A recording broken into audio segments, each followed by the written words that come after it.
Bienvenidos, muchas gracias a todos por estar aquí. Hoy es un día muy especial para nosotros. Os damos la bienvenida al Grupo Barackabienza, encantados de que estéis. Gracias a todos los ponentes, por supuesto, por venir, que sé que ha sido un esfuerzo. Muchos venís desde Madrid, desde Valladolid, otros vienen corriendo, que además tienen luego otro evento. Pili, lo digo por ti, muchas gracias. Gracias a todos. Bueno, hoy cerramos con este acto un poco la Semana Cultural de Arroyo de Cuéllar. Ha sido la fiesta de Santa Lucía, día 13 de diciembre. Además, un día y una fecha muy especial, porque dentro de un año, tal día como el 13 de diciembre, será el 550 aniversario de la proclamación de nuestra reina Isabel la Católica. Somos muy fan de ella aquí en esta casa, yo lo siento. Entonces, bueno, y si me permitís, como yo soy muy arroyana y no he estado en las fiestas de Santa Lucía y recuerdo de niña que siempre venía, voy a decir con todos los arroyanos, que me ha faltado decirlo este año, ¡viva Santa Lucía! Bueno. Gracias al Ayuntamiento de Arroyo por darnos esta oportunidad, a Enrique García, su alcalde, nuestro alcalde, a mi cuñada María José, que es una hermana para mí y de verdad que lo ha preparado con mucha ilusión. Esto ha sido gracias a ella, que lo sepáis. Ella lo movió todo y nos pusimos manos a la obra a buscar gente estupenda que va a colaborar con nosotros y bueno, creo que lo hemos conseguido. Y dar las gracias también a toda la gente que lo está viendo por streaming y por el canal de YouTube, porque esto se va a retransmitir no solo aquí, sino posiblemente en Hispanoamérica. Y no es un farol, creo que es cierto porque ya nos lo han comentado por ahí. ¿Vale? Bueno, pues ya doy paso al grupo Chiara Estela, que es un grupo de danzas renacentistas que hacen recreaciones históricas. Veis que aquí hemos puesto bueno, pues un maniquí, que es una imagen de la Virgen de la Mosca, que es un retrato anónimo y representa a la reina Isabel la Católica con su libro. Lo podéis ver ahí. Y ya doy paso al grupo Chiara Estela. Un aplauso para ellos.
Voy a ceder el micrófono a Francisco Campo.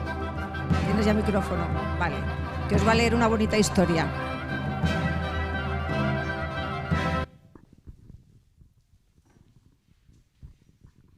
Sean bienvenidas vuestras mercedes a Arroyo de Cuéllar.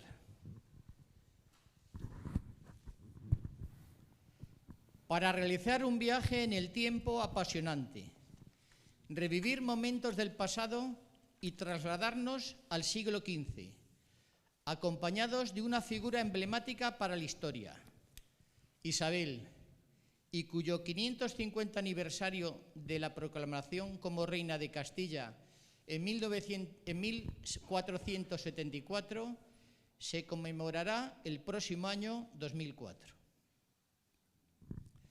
Desde muy pequeña, Isabel mostró gran inclinación por las artes y la cultura. Ella misma era la encargada de organizar las fiestas en palacio.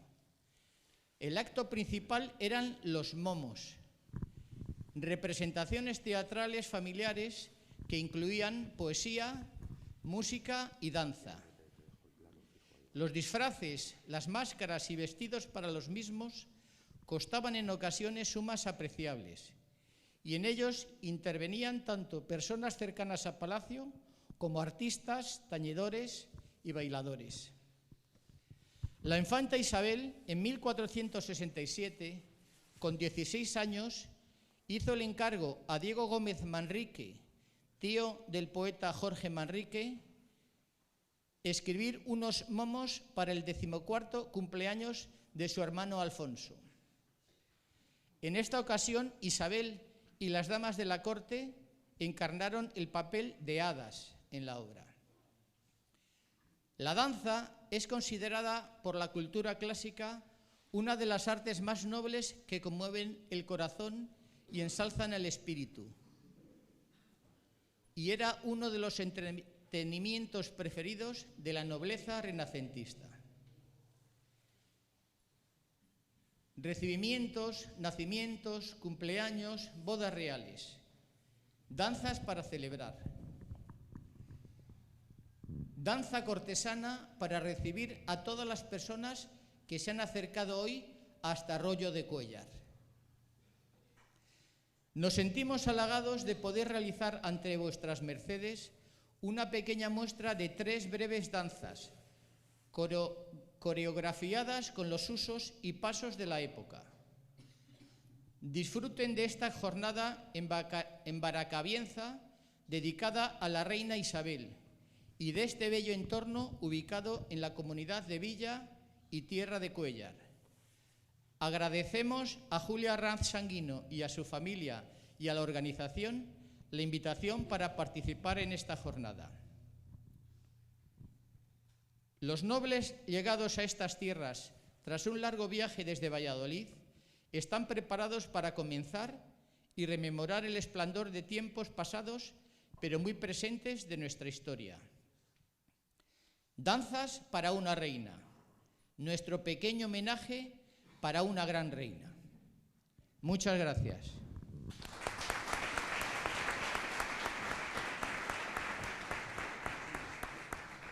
Más vale trocar placer por dolores que estar sin amores.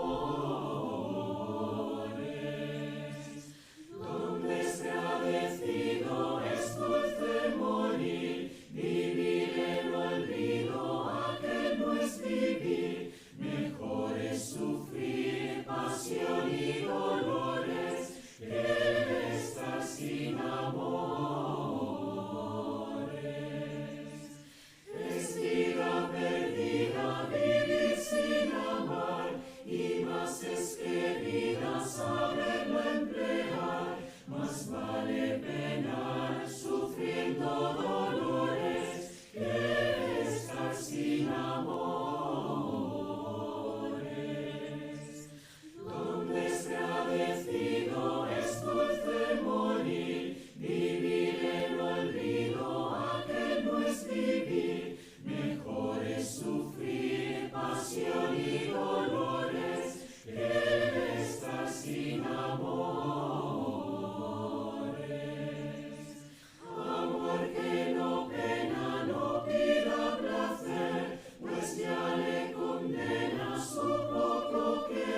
Bueno, muchísimas gracias, Chiara, Estela, de verdad. Lo habéis hecho, como siempre, precioso. Gracias por estar aquí. Bueno, yo ahora voy a dar paso a Verónica García, que es una guía turística, además es de Arroyo de Cuéllar, y es uno de los bloques que tenemos preparados para esta tarde, y nos va a hablar sobre mitos que no conocemos de Isabel la Católica. Desmontando mitos se titula este bloque, y nos va a hablar ella. Verónica García.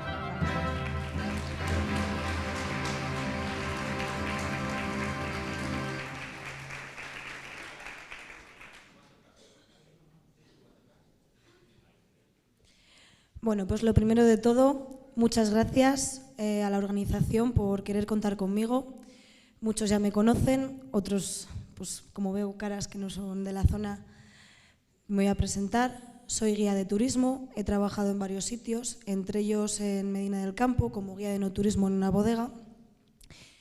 Y pues un poco voy a desmontar algunos mitos que son muy conocidos de Isabel la Católica y que no son verdad, o creencias populares. Como os he dicho, trabajé en Medina del Campo. Isabel la Católica está muy relacionada con Medina del Campo.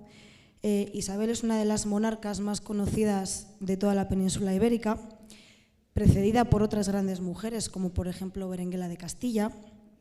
Isabel es probablemente una de las reinas que más creemos conocer. Y digo creemos porque hay cosas que pensamos de ella que no fueron así. Esto conlleva tener muchos admiradores, pero también muchos detractores. Y esto, sostenido a lo largo de los siglos, dificulta mucho la labor de los investigadores que tienen que separar el mito del personaje real. Y esto pasa mucho en la historia, ¿no? Los predecesores de esos personajes se dedican a hacer propaganda en contra o a favor, depende de lo que más les interese en el momento. Bueno, como no tengo pie, pues tengo que pasar las tarjetas como puedo. Sobre Isabel se han escrito ríos de tinta. Muchos de esos textos nos han ayudado a los historiadores. Bueno, yo soy proyecto de historiadora, todavía no he terminado la carrera, pero muchos de esos textos nos ayudan, pero otros nos dificultan mucho la tarea. Serían las fake news que diríamos ahora, y por ello la labor de los divulgadores no solo es enseñar sobre esos personajes históricos, sino también hay una parte muy importante de desenseñar. Señalar estos mitos tan extendidos e intentar que la gente pues, deje de creer en ellos. Como bien decía, fui guía en Medina del Campo y aunque trabajaba en una bodega, teníamos una vista maravillosa al Castillo de la Mota y hacíamos una pequeña contextualización histórica, porque Isabel pues, fue una promotora de los vinos de Medina del Campo, que está en la denominación de origen Rueda, o sea, pertenece a la denominación, y hay alguna bodega en la que se hacen buenos vinos. Durante esa contextualización, una de las preguntas que más me hacían era que si ahí en el Castillo de la Mota era donde había muerto Isabel la Católica. Y no. Isabel la Católica sí que muere en 1504 en Medina del Campo, pero muere en el que era el Palacio Real de Medina del Campo, que actualmente es el Palacio Testamentario, que está situado en el centro del pueblo, porque en esos momentos el Castillo de la Mota era un cuartel general, se utilizaba para la defensa de la ciudad, donde se quedaban los reyes cuando acudían a Medina del Campo, que hay una larga lista de reyes que pasó por Medina del Campo, se quedaban en el Palacio Real que estaba preparado para acoger a la corte. Y seguro que todos los que han estado en Medina del Campo han pasado por la puerta y no saben cuál es. Tenía una diapositiva, pero bueno, os voy a explicar un poquito. Si entramos en la plaza, según entramos nosotros en Medina, tenemos justo de frente una iglesia y el ayuntamiento, y hay un arco por el que se sale de la plaza, pues el edificio que hay a la derecha es el Palacio Testamentario de Isabel la Católica, que actualmente acoge al Centro de Interpretación de Isabel I de Castilla. Y esto de pensar que Isabel la Católica murió en el Castillo de la Mota es por un chiste que, como yo no sé contar chistes, luego si queréis os le cuento sin el micro. Otro mito, extendido sobre todo por los detractores de Isabel la Católica y alimentado por la creencia que tenemos de que la Edad Media fue un periodo sucio, oscuro, es que era austera y desaseada. Durante el Renacimiento se hace mucha propaganda en contra de esa Edad Media como un periodo oscuro, en contraposición a este renacimiento que tenemos de la cultura clásica que se ensalza. Y nos ha llegado a nuestros días. Fijaros que hace 500 años hacían propaganda de una cosa y actualmente mucha gente sigue creyendo esa propaganda que se hacía. Se habla de la Edad Media como un periodo sucio, oscuro, en el que se fomentaba la brutalidad y la superstición, pero hubo grandes avances en muchos ámbitos. O sea que esto es otro mito. La Edad Media es un periodo muy largo, son prácticamente 1000 años de historia, no podemos hacer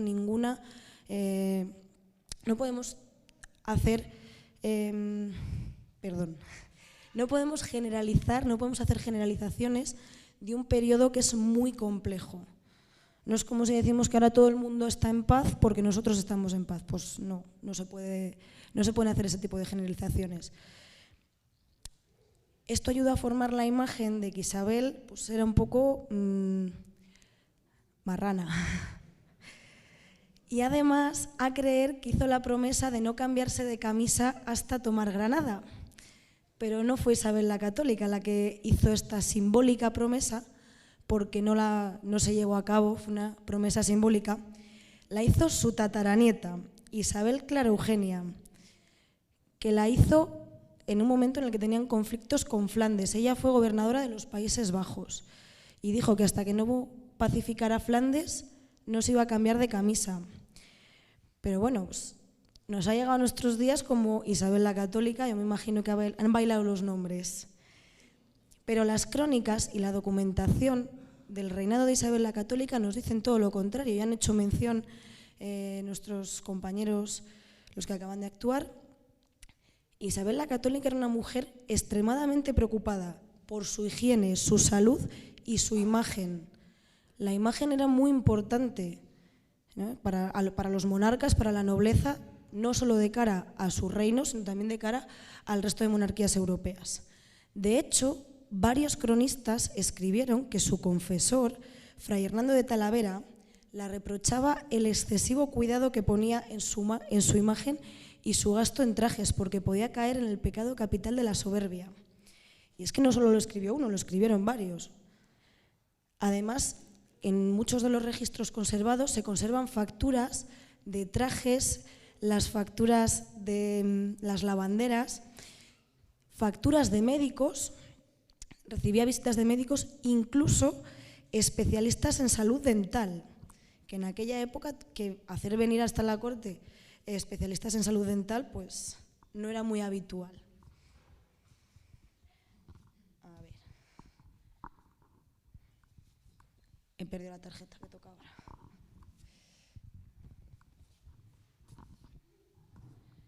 Aquí. Otra creencia sobre Isabel la Católica es que era una fanática, extremista e ignorante. He llegado a leer yo en algunos sitios, pero tampoco tiene un sustento en documentación histórica. De hecho, Isabel, en un principio recibe una educación relativamente limitada, ¿no? La educación que le correspondía por ser mujer y pertenecer por su posición social, por ser miembro de la realeza. Aprendió a leer, a escribir, retórica, música, diferentes labores y a cazar y montar a caballo, que era la educación básica que recibían las mujeres en ese momento, que ya era bastante amplia para el grosso de la población.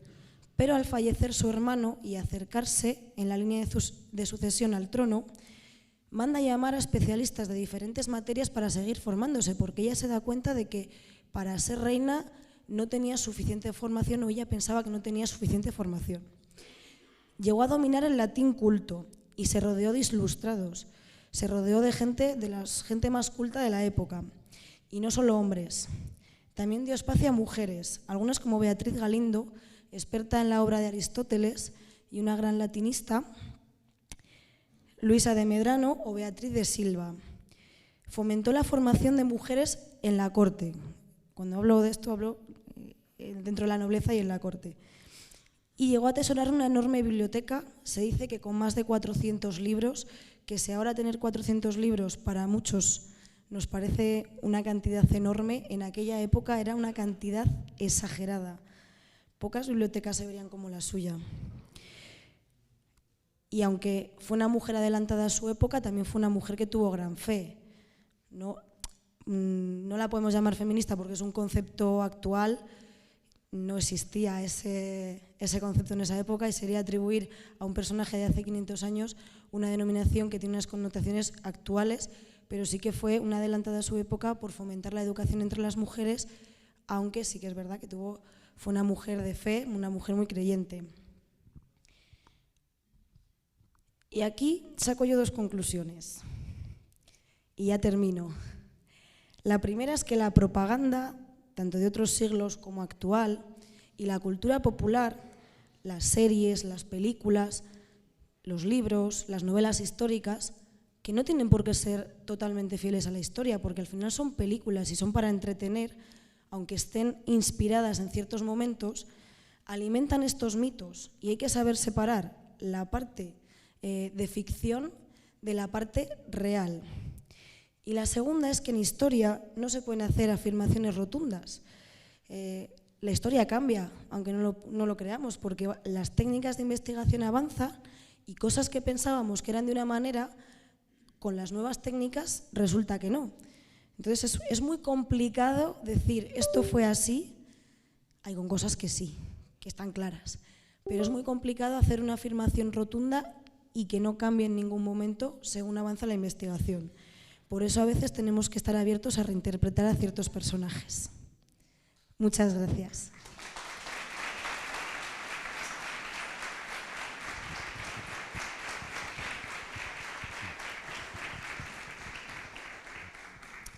Muchas gracias, Verónica. Bueno, ahora ya vamos a la parte potente del evento. Todo es potente, pero esto ya es más. Y entonces voy a dar paso a María José Gómez, que es la moderadora, y va a dar paso ella a los ponentes que van a intervenir. Muchas gracias.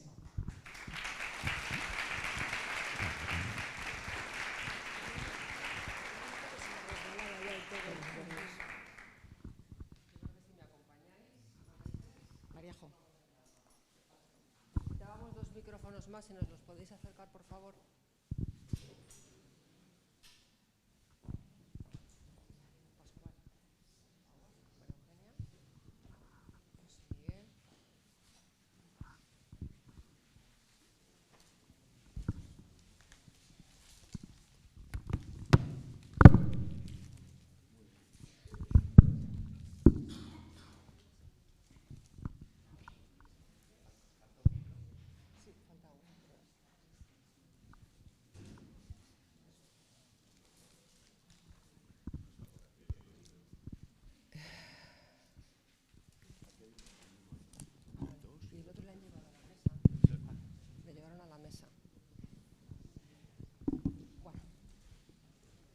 Empezando, se me oye bien, ¿verdad? Bueno, buenas tardes a todos. Bienvenidos a este evento en Baracabienza sobre la figura de Isabel I de Castilla, más conocida como Isabel la Católica. Un personaje fascinante, como ya hemos dicho antes, ¿no? Tanto desde el punto de vista histórico como también desde la perspectiva humana, aunque por supuesto tampoco está, como también hemos comentado, no está exento de polémica y de controversia. Entonces, bueno, ha llegado el momento de profundizar, ¿no? Y de adentrarnos en la figura de Isabel, que fue, bueno, como todos sabéis, nació en Madrigal de las Altas Torres y falleció, como bien ha dicho Verónica, en Medina del Campo. Y durante sus 53 años de vida y durante su reinado participó y fue artífice de hechos de gran relevancia y de trascendencia que cambiarían radicalmente el curso no solo de la península ibérica, yo me atrevería a decir que el curso de la historia universal, de la historia de la humanidad. Fue capaz de hacerse con el trono de Castilla, de elegir el hombre de su vida, de elegir marido, con quien casarse, con quien ella quería casarse, con Fernando, ¿no? Logrando con ello pues, una alianza matrimonial con la corona de Aragón y con quien transitaría o con quien llegaría, pues traspasaría de la época medieval, ¿no? Hasta la creación, hasta la edad moderna, la creación de un Estado moderno. Fue capaz de expandir el territorio español, la lengua castellana, de unificar la religión, de financiar el viaje de Cristóbal Colón.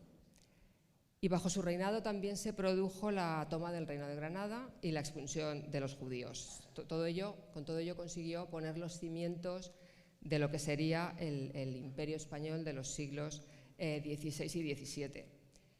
Con esta grandeza y multitud de acontecimientos y facetas de Isabel es prácticamente imposible abarcarlo todo.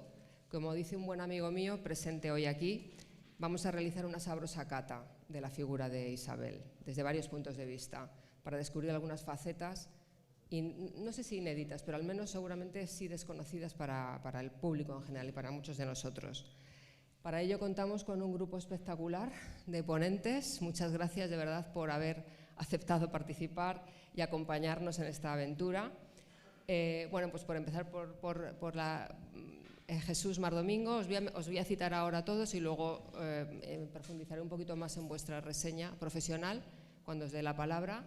Isabel San José, Juan Carlos Llorente, José Miguel Espinosa, María Eugenia Cadenas y Pascual Sopena. Bueno, pues para empezar y para enmarcar y contextualizar el personaje, ¿no?, y cómo accedió al trono, vamos a comenzar con Pascual Martínez Sopena, que actualmente es catedrático emérito de Historia Medieval de la Universidad de Valladolid, universidad a la que ha estado vinculado durante más de 45 años, tanto como profesor, ha participado también en los órganos de gobierno de la universidad y ha desarrollado actividad de divulgación. Cabe destacar en este ámbito pues, que es miembro del Comité Científico de las Semanas Internacionales de Estudios Medievales de Estella, que se celebra cada año en el mes de julio en la ciudad de Navarra, y, como no, también es investigador, habiendo centrado esta actividad en la historia de la sociedad y la cultura de los reinos de León y Castilla, sobre todo en los siglos X a XIV, pero también ha abordado la época de los reyes católicos a través de distintos prismas, como la reforma religiosa, que triunfa con el cardenal Cisneros, las dinámicas urbanas, el poder nobiliario representado por la estirpe de los almirantes de Castilla, antepasados además maternos del rey Fernando el Católico. En definitiva, con este gran currículum, Pascual, ilústranos sobre el contexto en el que vamos a enmarcar a Isabel, ¿no? Cómo llegó al trono y cómo consiguió asentarse en él, que no estuvo exento de vicisitudes.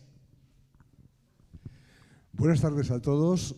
Bueno, primero me gustaría, además de saludaros, decir que estamos en una situación realmente interesante desde el punto de vista de la ambientación, ¿no?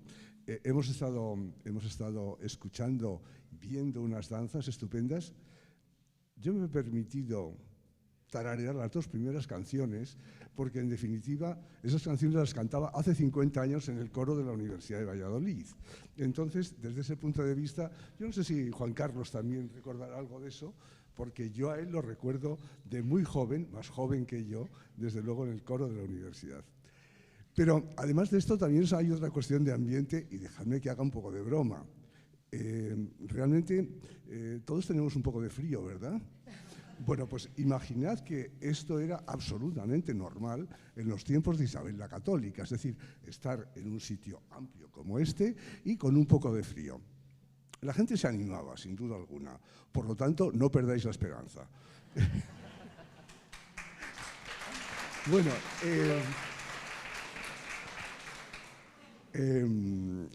quería deciros, en relación con la pregunta que ha formulado María José, que efectivamente la cuestión es compleja, ¿eh? O sea, es compleja, y si estamos hablando de desterrar mitos, efectivamente aquí habría mucho que cortar, pero escuchad, no vamos tampoco a solucionarlo todo en esta tarde. Lo que sí que quiero decir es que Isabel la Católica tiene sobre sí, efectivamente, pues grandes agiógrafos y grandes detractores. Entre los que han estudiado, diríamos, desde una perspectiva más científica su figura, pues los hay de un lado y de otro. Y también hay gente, pues bueno, que ha procurado, digamos, situarse en la época. Cuestiones muy generales. Vamos a ver, seguramente muchos de vosotros tenéis hijos adolescentes a los que procuráis criar con todo tipo de cuidado y educarlos, etcétera. Bueno, yo creo que de todas las maneras nuestros hijos adolescentes, con frecuencia, por muy listos que sean, cuando tienen 30 años, y ya los vemos a distancia, posiblemente a los 14, 16 años, seguramente no estaban muy maduros. Entonces, entre los agiógrafos de Isabel la Católica están aquellos que dicen que, bueno, que es que la reina católica, pues es que ya desde que era muy pequeña despuntaba por... Bueno, la reina católica, antes de ser reina, tuvo grandes problemas y sobre todo los tuvo pues porque, en definitiva, pues, por ejemplo, su madre estaba loca,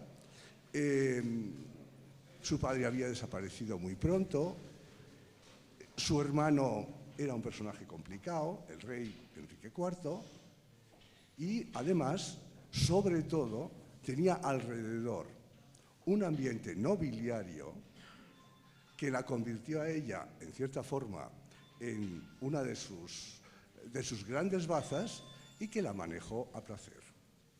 Esto hay que decirlo así. Otra cosa es que efectivamente después las cosas cambiasen, pero incluso su matrimonio con su primo segundo, Fernando de Aragón, entonces rey de Sicilia, pues fue sumamente accidentado. Pensad que en el año 1469 se casan en Valladolid y se casan en función de una bula falsa. ¿Qué quiere decir eso? Que no había permiso para casarse siendo primos segundos. Pero alguien del entorno se presentó con una bula diciendo que era del Papa y que permitía el matrimonio. Ese día fue un día muy largo, porque no terminó así. Es decir, todo el mundo piensa, bueno, pues ya se han casado, bueno, pues habrá problemas, pero de todas las maneras aquí ya se han casado. Pero es que resulta que ese día ellos tuvieron que salir literalmente por piernas, porque la ciudad de Valladolid era partidaria del rey Enrique IV, ellos representaban el partido rebelde contra el rey legítimo y entonces tuvieron que huir. ¿Dónde huyeron? Huyeron a Dueñas. Y entonces, bueno, pues realmente la luna de miel pues se pasó en ese pueblo de los botijeros, como quien dice, ¿no? Que es, bueno, un buen sitio, pero estoy seguro que deberían estar muy nerviosos. Esto por poner las cosas en un terreno en el que, si queréis, la anécdota se mezcla con otras cosas, pero en definitiva que habla ya de la complejidad de una situación. Alguno de los mejores especialistas ha hablado de que Isabel tuvo suerte en medio de una revolución que provocaron los nobles. Para mí, el interés, efectivamente, de Isabel reside en que si ella tuvo una boda con alguien a quien no conocía, pero que efectivamente tenía ya una personalidad marcada y sobre todo la tuvo mucho después marcada. De momento la personalidad se la marcaba su padre, Juan II de Aragón, también, que es el político que está detrás de todo esto. Y entonces, a partir de ahí, pues las cosas se van enderezando, se va uno madurando, sin duda alguna. Tiene que soportar una guerra civil, tiene que soportar que aquellos que la han aupado como partido son después los que van a estar en favor de su hermano contra ella y en favor del rey de Portugal contra ella. Pues todo eso pasa, efectivamente. Ahora bien, si llegamos pues ya al filo del año 1479, cuando se termina la guerra que se ha llevado contra Portugal y contra una parte del reino, pues entonces nos encontramos ya con una situación completamente distinta. Isabel de Castilla es efectivamente alguien que, no llegando a los 30 años, tiene una enorme experiencia que le va a ayudar a conducir efectivamente el país. Gracias, Pascual. Una enorme experiencia tenía cuando accedió al trono.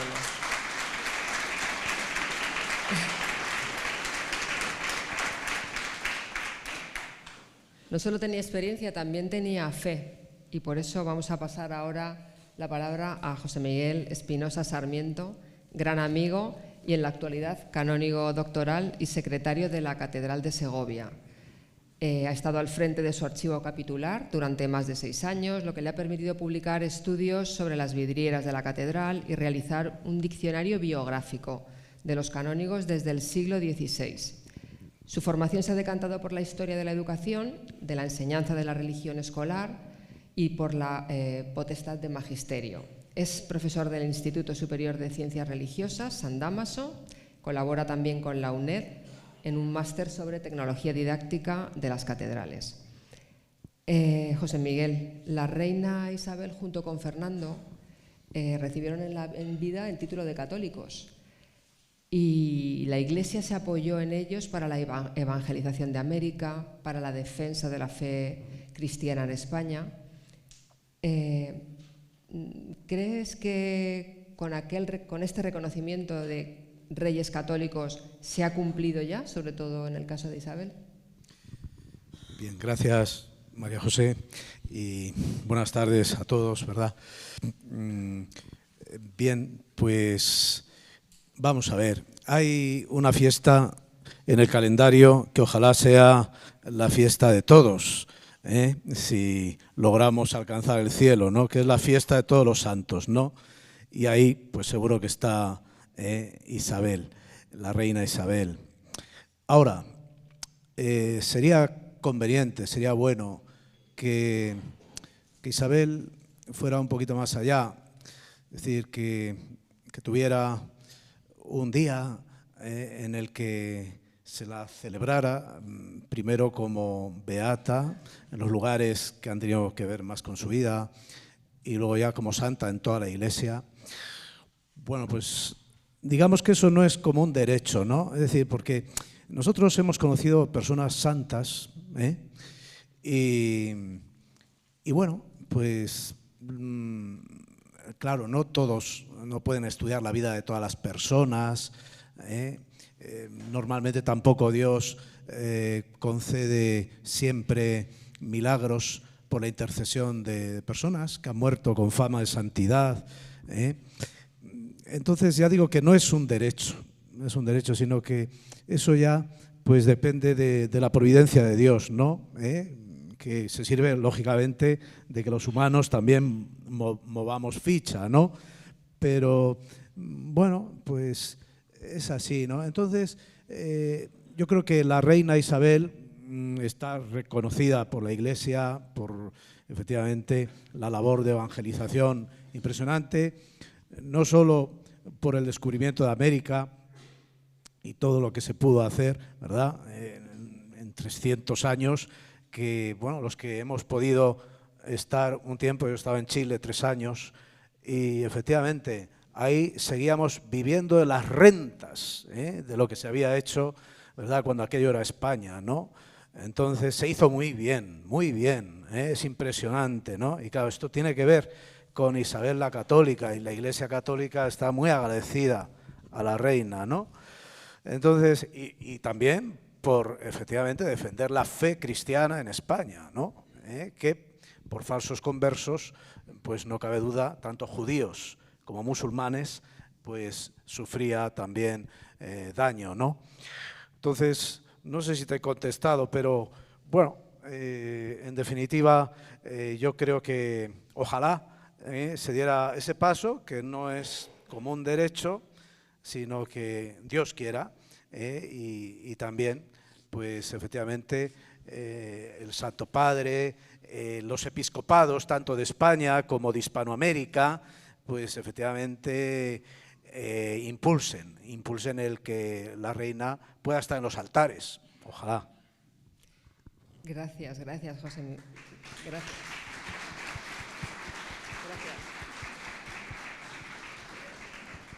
Vamos a bajar del cielo un poquito a la tierra, más bien a la comarca de Cuéllar, aunque seguro que me va a corregir mi compañero Juan Carlos Llorente, que es profesor emérito de Historia, es licenciado en Filosofía y Letras en la rama de Historia del Arte por la Universidad de Valladolid, y su vida profesional se ha desarrollado como profesor del Instituto Duque de Alburquerque de Cuéllar.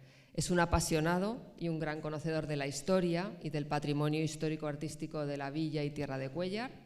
En su faceta como periodista y escritor ha contribuido también a su difusión de manera destacada a través de su libro Cuéllar, Crónicas de un pueblo, en el que repasa a través de 50 y tantos artículos o crónicas una serie de acontecimientos históricos y biográficos de personajes de la villa y tierra de Cuéllar. Juan Carlos, muchas gracias por acompañarnos.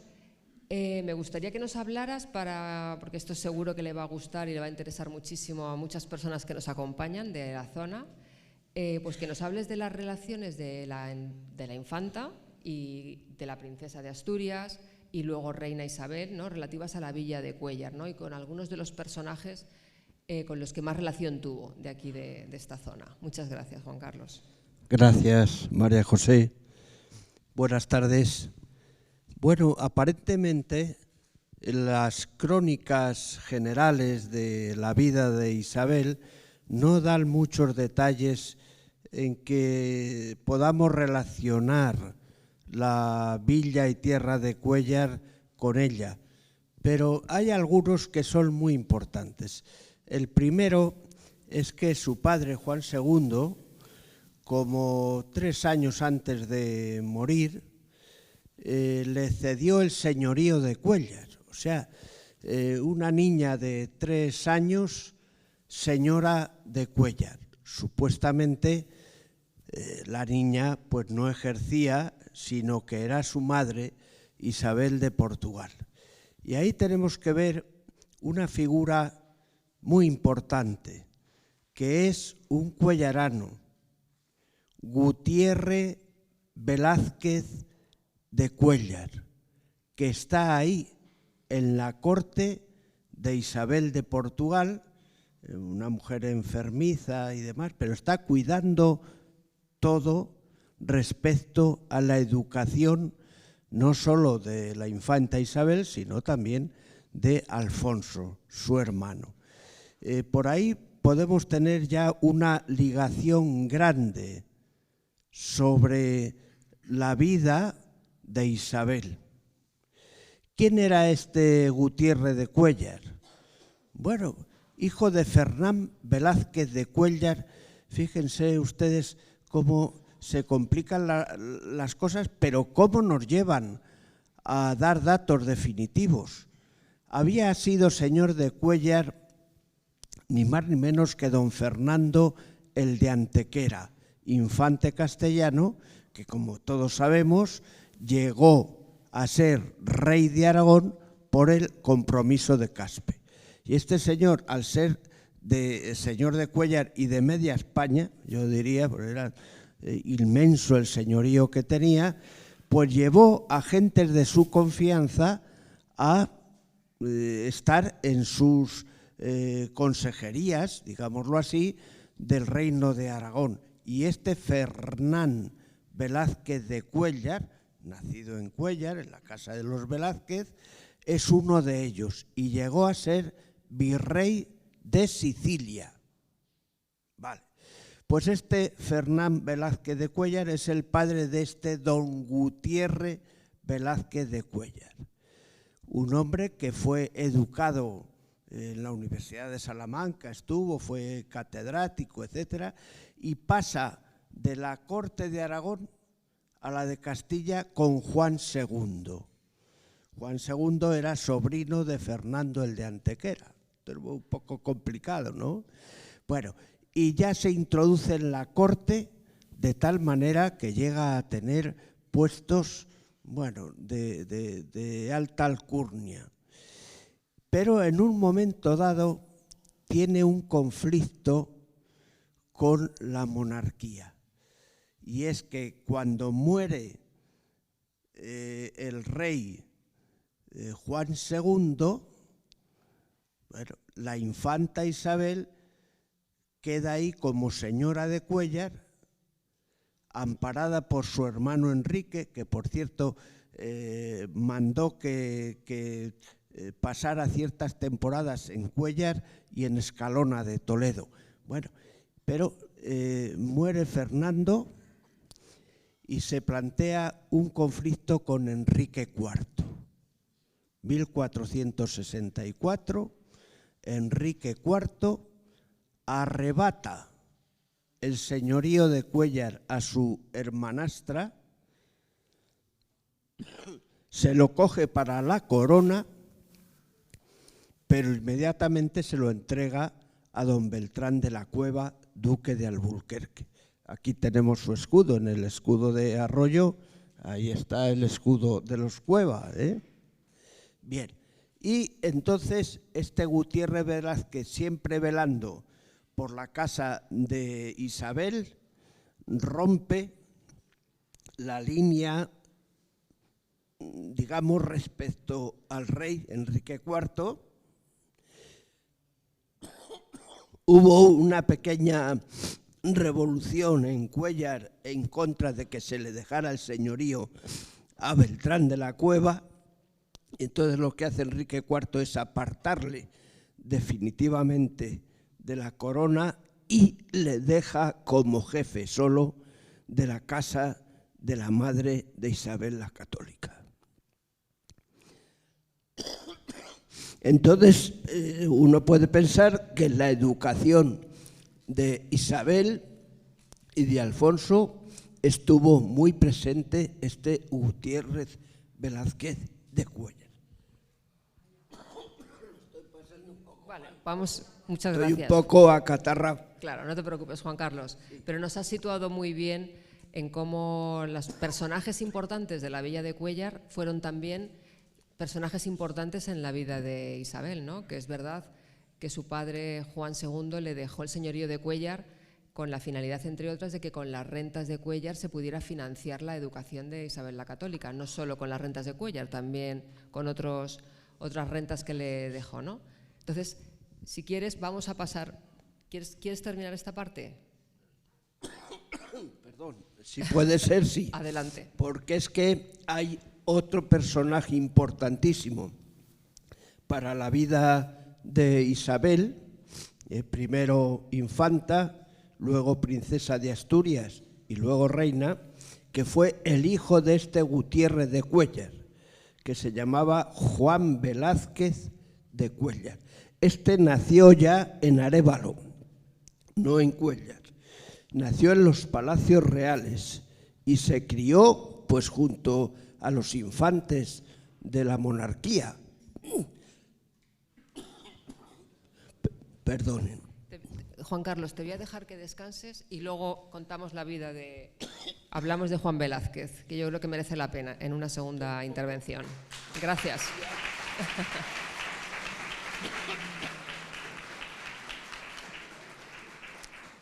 Genial. Vamos a cambiar un poco ahora de perspectiva.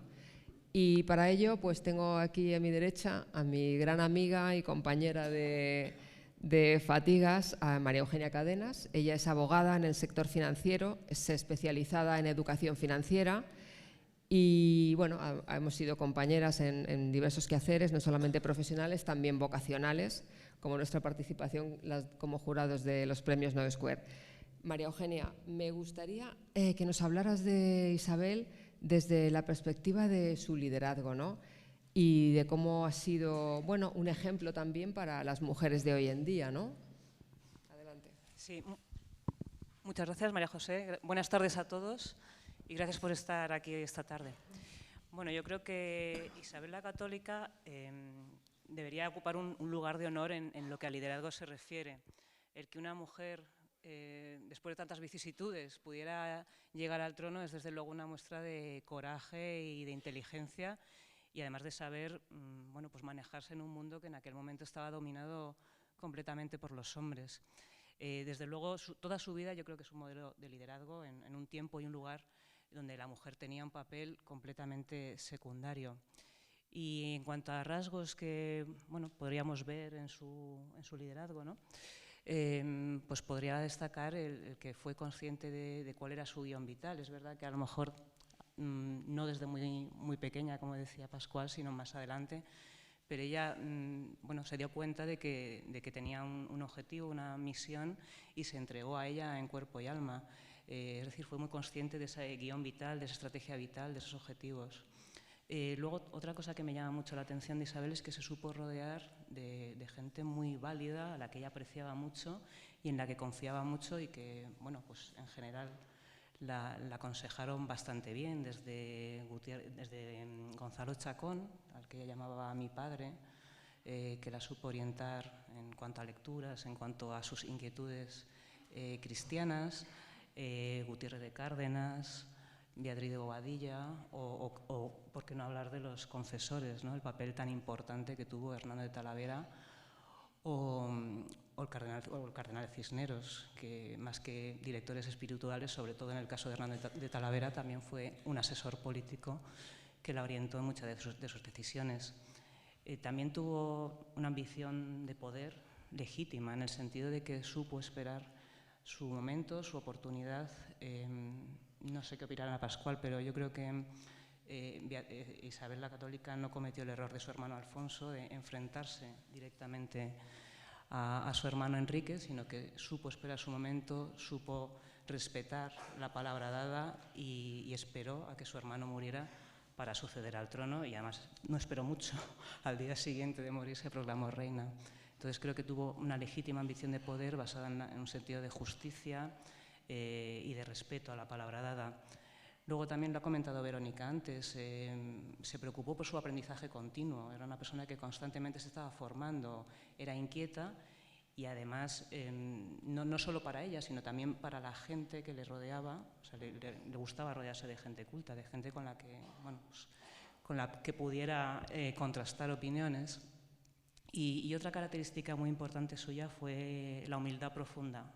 Yo creo que fue una persona muy humilde, no solo en el sentido de reconocer errores, seguir aprendiendo, sino también en el sentido más etimológico de la palabra, ¿no? De estar muy pegada a la tierra, muy pegada a la realidad, al humus.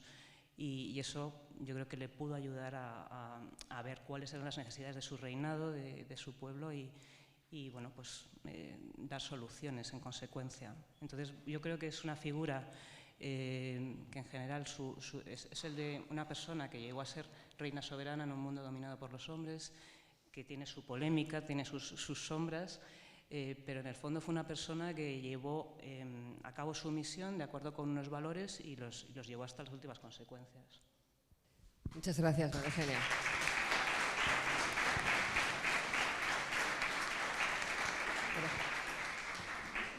Vamos a seguir con esta faceta más femenina y me gustaría presentaros a Pilar San José, que ya la habéis visto antes actuar y desfilar, que además sigue caracterizada con este traje maravilloso que se ha puesto.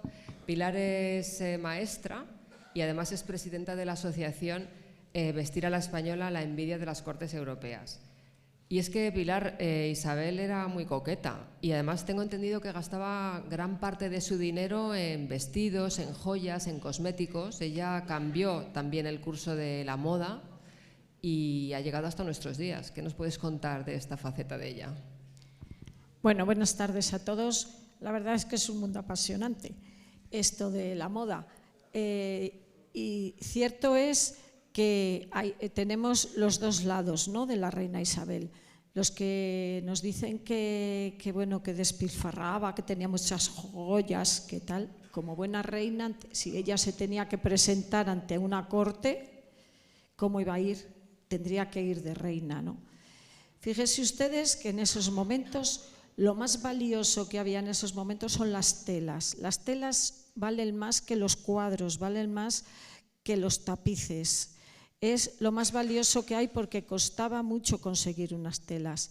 Las telas más valiosas eran los terciopelos o vellugados, que llamaban, los brocados, las sedas, la lana, que nosotros teníamos el oro blanco de Castilla, la lana de las ovejas merinas, típicas castellanas, que las ovejas no podían salir de aquí, solo salieron para el Nuevo Mundo. ¿Por qué? Porque eran súbditos de igual condición. La reina Isabel tiene un antes y un después también con la moda. ¿Por qué? Pues porque también se dice de ella que sus joyas las empleaba de moneda de cambio, porque Castilla le hacía falta dinero y entonces las tenía muchas veces embargadas. Se las dejaban cuando tenía que entrar en Granada o tenía que ir a Toledo, tenía que ir como reina. Y luego también ella lo que tuvo que hacer es, tenía que conseguir la dote para sus hijas cuando se casaran y tenían que llevar trajes y tenían que llevar joyas, que era lo que se tenía. Por eso hay un antes y un después. La moda en España ya con Felipe IV, hace poco me llegó un documento en francés en el que ya con Enrique IV decían los franceses, están escritos, el lujo y cómo vestían los españoles. Éramos ya la envidia. Cierto es que desde el siglo XIII hay unas leyes que se llaman las leyes suntuarias que regía el vestir de las personas, de todas las clases que hubiera, desde los más abajo hasta arriba, pasando por el clero. Te marcaban unas normas que había que el vestir. Y bueno, porque no da tiempo, pero hay cosas interesantísimas que aparecían en este libro que he traído aquí, si luego le quiere alguien ver, un facsímil con ello. Y bueno, yo podría estar hablando de moda todo lo que quisiéramos, porque pero bueno, y lo que llevaban dentro, lo que no se ve, lo que se ve, y sobre todo que hubo una época en que fuimos, como bien ha dicho María José, la envidia del resto de Europa. Todas las cortes nos miraban. Antes de que Francia se convirtiera en el mirar de la moda, fuimos nosotros. Y eso no se puede olvidar, y en alguna ocasión, si tengo, os diré cuáles son esos secretos que hacen que se convirtiera el vestir a la española en algo tan importante. Pilar, muchas gracias.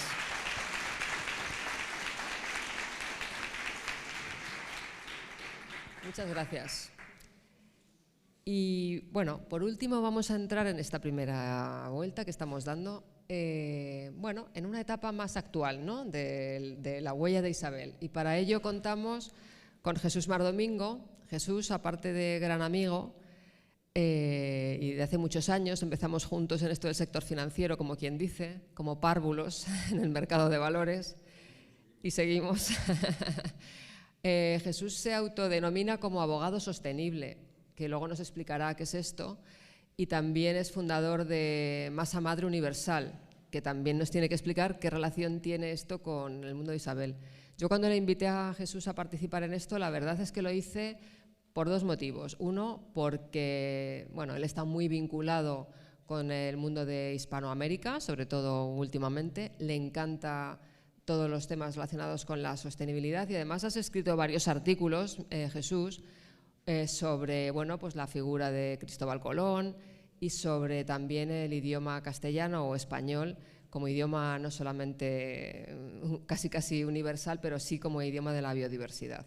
Entonces, Jesús, me gustaría que nos hablaras desde tu perspectiva de la figura de Isabel como empresaria, ¿no?, como empresaria de capital riesgo, que ella fue capaz de asumir importantes riesgos financieros también. Ven, la palabra es tuya. Buenas tardes, muchas gracias María José por la presentación. Me has puesto, yo creo que me estás sobrevalorando claramente. Lo que es cierto totalmente es que somos unos párvulos, seguimos siendo unos párvulos en el mundo financiero. Muchas gracias por la invitación. Como os comentaba el otro día cuando nos conocimos, llevo unos días sin dormir, porque claro, con este conjunto de personas que conoce la historia de Isabel con tanta profundidad, yo ciertamente me he gastado una fortuna comprándome toda la literatura que he podido encontrar, pero no me ha dado tiempo a estudiármela ni a leérmela, pero sí que estoy aprendiendo un montón y os lo agradezco, y de hecho sigo tomando notas. Todo esto que llevo aquí son las notas que he tomado desde el día que os conozco. Es verdad que viajo mucho a Hispanoamérica últimamente, Hispanoamérica o Iberoamérica, no Latinoamérica, y estoy teniendo la sensación de que muchas de las cosas que todos vivimos ahora con cierta naturalidad, pues suceden a partir de unos hechos y de unos momentos de la historia que coinciden con Isabel y que ella es partícipe totalmente en este proceso, ¿no? Y de todas estas cosas que estáis comentando, sin ánimo de reducir la importancia de la figura, creo que estáis hablando de muchos personajes que rodean a Isabel y que hacen que el éxito de Isabel no solamente sea su propia persona, sus características de solidaridad, de humildad, de generosidad, de inteligencia, de saber estar en edades complejas, el de saber pasar frío como nosotros ahora, sino que además coincide que en ese recorrido Isabel se rodea de los mejores, ¿no? Y en esa búsqueda de rodearse de los mejores y pidiéndome, como me decías, que trasladar un poco a la sociedad actual el legado que ha podido dejar Isabel, pues creo que hay muchas de las cosas, no solamente el capital riesgo, que ahora hablaremos de él un poco, sino de la gestión del talento, ¿no? Los recursos humanos, el saber que cuando tienes a los mejores, que es un discurso habitual de los que normalmente en equipo tienen éxito, pues siempre hacen referencia a esos equipos, ¿no? Es como el tenista, que es un deporte solitario, pero que reconoce que su éxito no solamente es por su habilidad dándole a la pelotita, sino porque se rodea de un equipo completo, ¿no? Y eso yo creo que queda ahí marcado.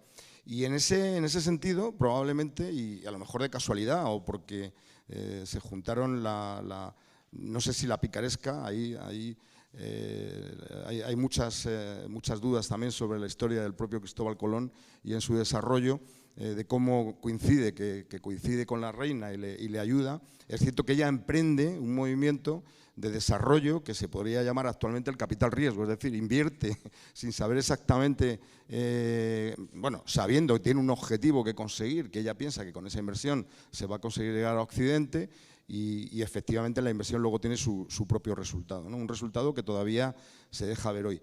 Esto trasladado al mundo de la sostenibilidad, yo lo de abogado sostenible lo digo, no lo digo de broma, la verdad es que presentarte como abogado en este país, a veces, hola, soy abogado, no es una amenaza y vengo aquí a hablar y tal, no, es un poco todo lo que no sea sostenible en este momento parece que no tiene sentido en la humanidad, ¿no?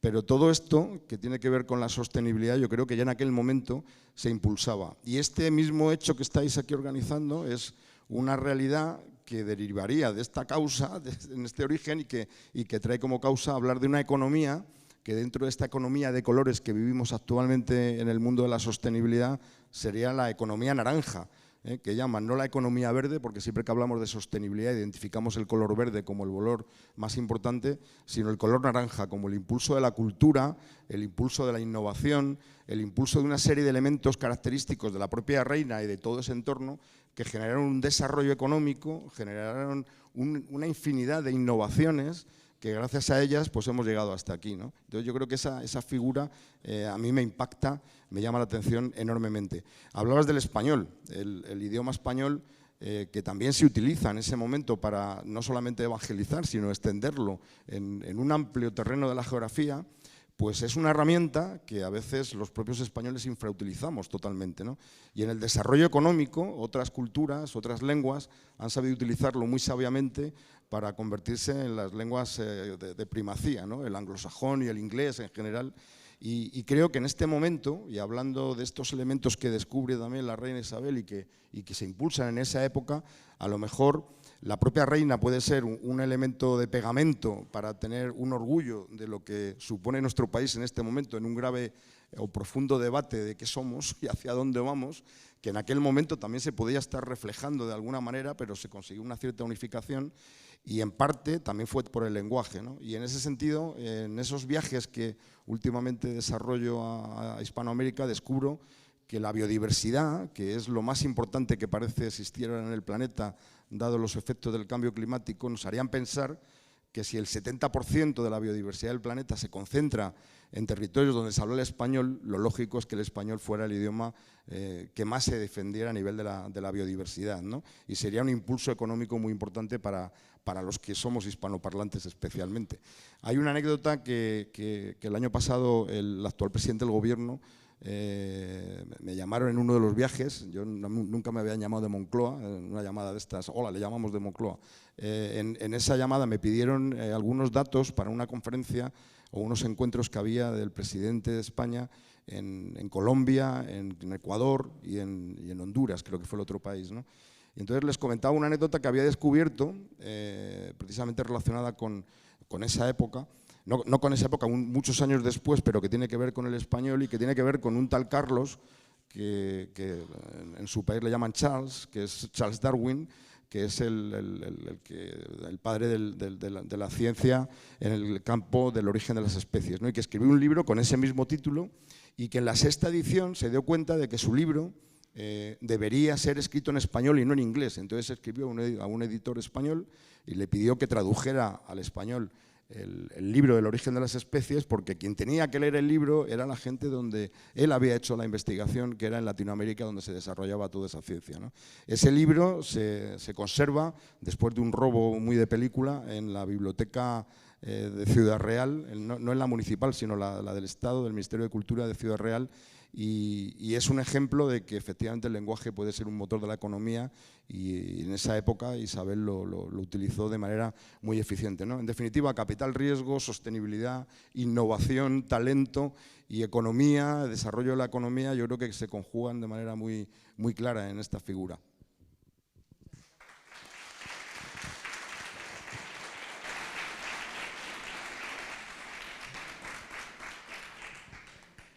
Y hablando del español, fíjate, me has recordado unas palabras, creo que son del Papa Francisco, que hace poco decía que 3/4 partes de la Iglesia se habla con Dios en español. 3/4 partes de la Iglesia Católica reza en español.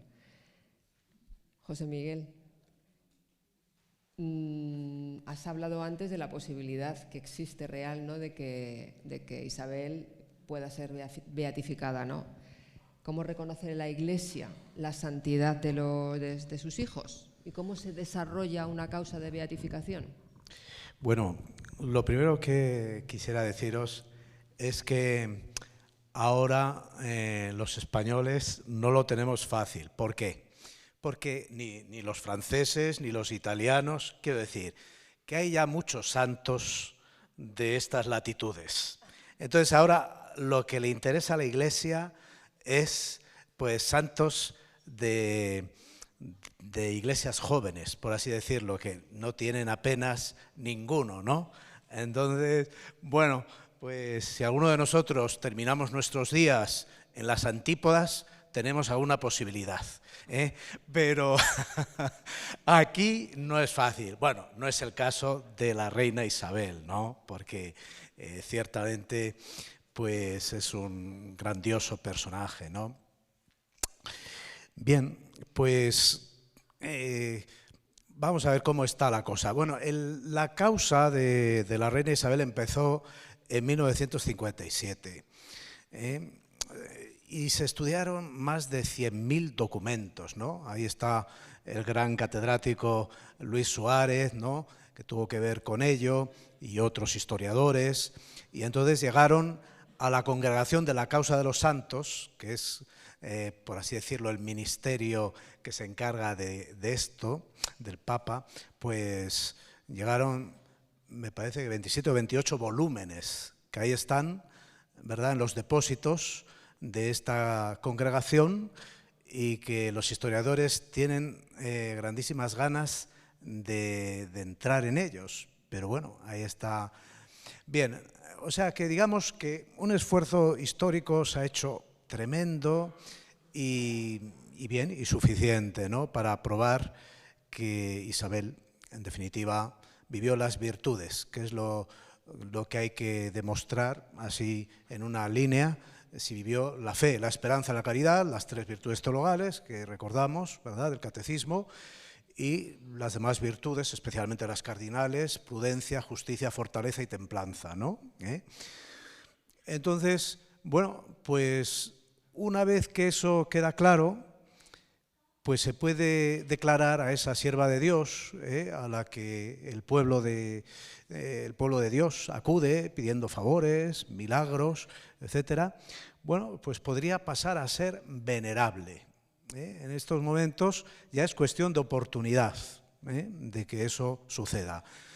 No sé si sabéis que hay una comisión que ha puesto, ¿verdad?, en marcha ahora ya con más empeño el actual arzobispo, don Luis Argüello, que bueno, lo que están haciendo es como ruido. Ahora lo que hace falta es ruido, En definitiva, pues que se vea que Isabel es importante y sigue presente, y que le pedimos favores, y bien, pues se están haciendo desde rosarios con su medalla, publicaciones, obras de teatro para los colegios. Bien, va a haber una peregrinación ahora en febrero a Roma. O sea que esto parece que no, pero es importante para que efectivamente se vea que es oportuno que la reina Isabel, después de todo el estudio que se ha hecho tremendo de que es una persona pues, que tuvo una vida heroica, en definitiva, ¿no? Que eso es lo que se desprende de una persona que ya es venerable, ¿no? Bien, y una vez que ya esto ocurra, ojalá cuanto antes mejor, o sea, también pues hay estampas para pedir la intercesión de la reina, pero hasta que no sea venerable no se va a estudiar ningún milagro, que ya los hay, un cáncer de páncreas de los años 90 en Estados Unidos, una hemorragia cerebral masiva, y bueno, pues por rezar, por intercesión de la reina Isabel, por una misa en la capilla de su sepulcro en Granada, bueno, pero ya digo que hasta que efectivamente no sea venerable, pues la comisión médica no estudia sus milagros, porque claro, tiene que haber pruebas fidedignas que que los médicos puedan decir, aquí no hay una explicación natural. Y entonces, pues estas personas han estado pidiendo este favor, este milagro por intercesión de Isabel, pues efectivamente esto es así. Y entonces con un primer milagro, ya una vez que sea venerable, pues el Papa puede, después de aconsejarse, siempre hay efectivamente estudios, comisiones también de obispos, cardenales, ya la decisión es del Papa y entonces pues podría pasar a ser venerable, beata, y darle culto pues donde nació, donde vivió, aunque era una corte itinerante, efectivamente en los lugares así, pues por supuesto Segovia, Valladolid, donde se casó, en fin, Medina del Campo, donde murió, Madrigal de las Altas Torres, donde se le podría dar, o sea, habría una misa de la reina Isabel como beata. Y luego ya con un segundo milagro es cuando ya efectivamente pasaría a ser santa y por tanto el culto sería en toda la Iglesia. Ya como memoria libre, como ocurre con muchos santos, que bueno, pues digamos el sacerdote a la hora de oficiar la Santa Misa, la Eucaristía, pues ve lo que llamamos el calendario litúrgico, la epacta, y ahí ve, pues este santo es memoria libre, o sea que puedo o no puedo, depende las personas que asisten, si hay un interés, entonces digo misa de este santo. Memoria obligatoria, es decir, ya efectivamente tengo que celebrar la misa de este santo. Le conozca más, le conozca menos, no digamos ya cuando es una fiesta, como ocurre con San Juan de la Cruz en Segovia, ¿no? O una solemnidad, ¿no? Como San Juan Bautista, ¿no? El nacimiento de San Juan Bautista, ¿no?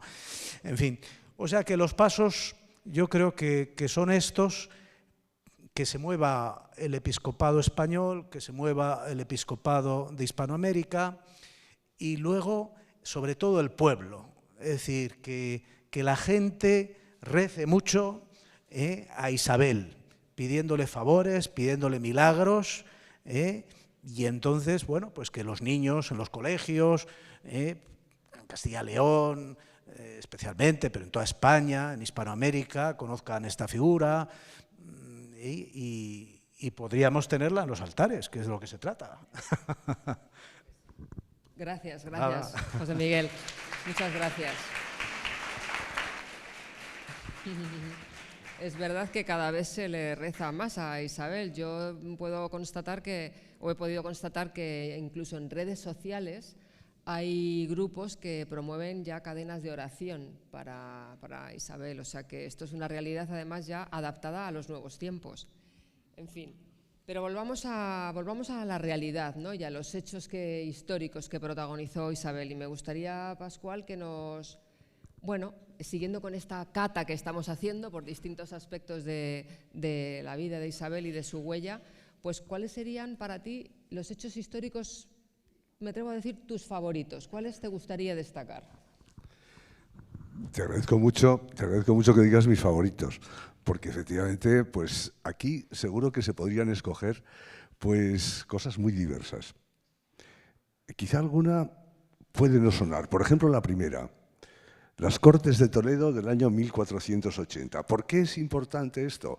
Porque efectivamente ya el reino está pacificado y en esas cortes que se celebran en la ciudad de Toledo, resulta que lo que se hace es realmente estructurar el Estado, reestructurar el Estado. Es decir, hablamos de que ahí se empieza, por ejemplo, por jurar al heredero del reino, que es el príncipe Juan, un niño que morirá, desde luego, pero de todas las maneras ya se le jura hablando de lo que puede ser el futuro.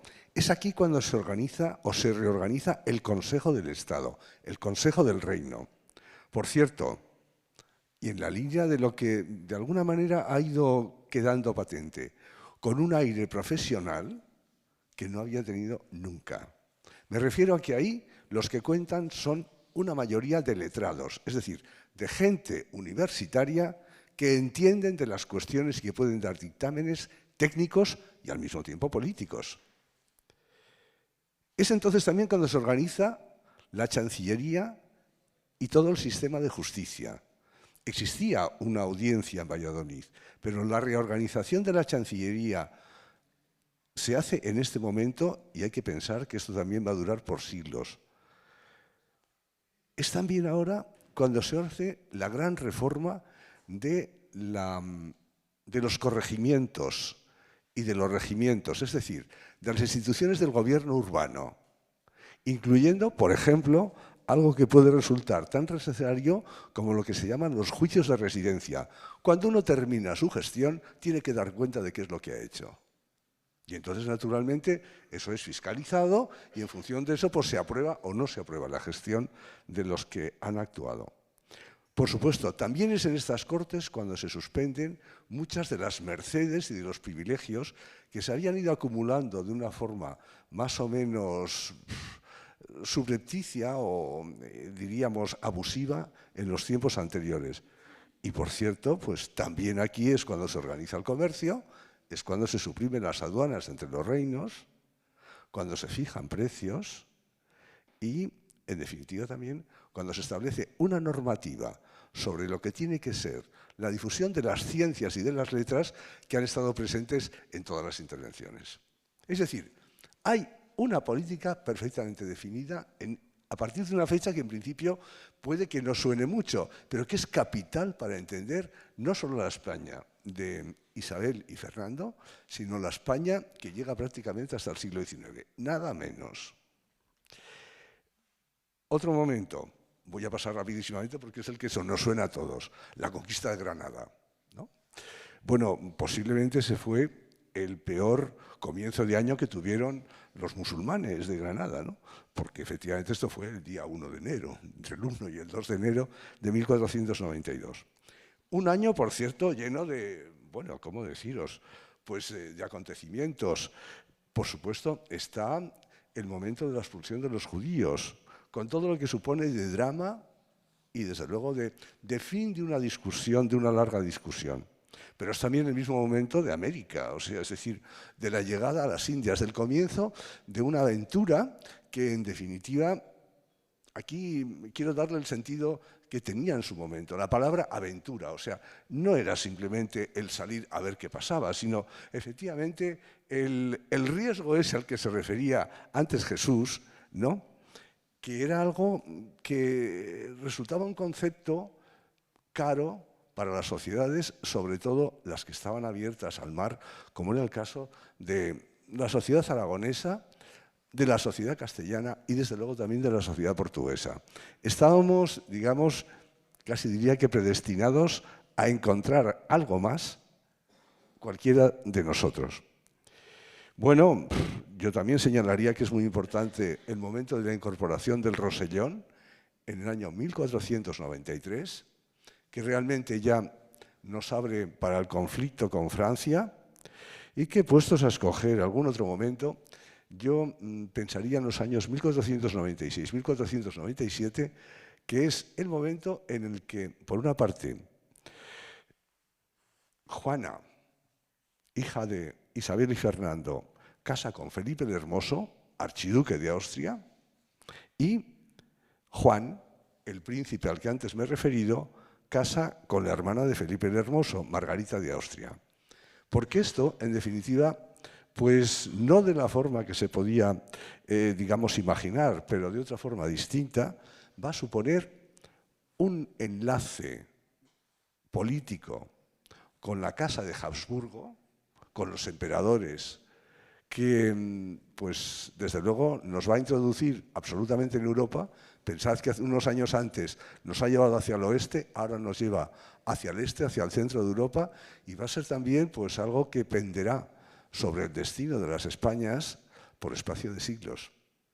En ese sentido, por tanto, creo que hay una conexión de fechas que efectivamente hacen que estos años que van de 1480 a 1500 sean absolutamente capitales para entender la historia española.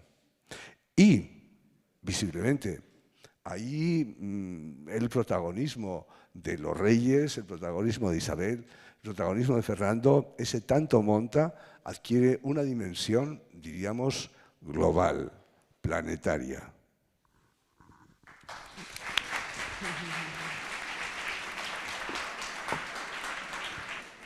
Sin duda, cuando se dice que con Isabel y Fernando, ¿no?, transitamos de la Edad Media a la Edad Moderna, se dice por algo, ¿no? Y es que su reinado y su época significó sin duda un cambio de paradigma, ¿no?, en todos los órdenes, político, social, económico, en todos los órdenes, religioso, por supuesto.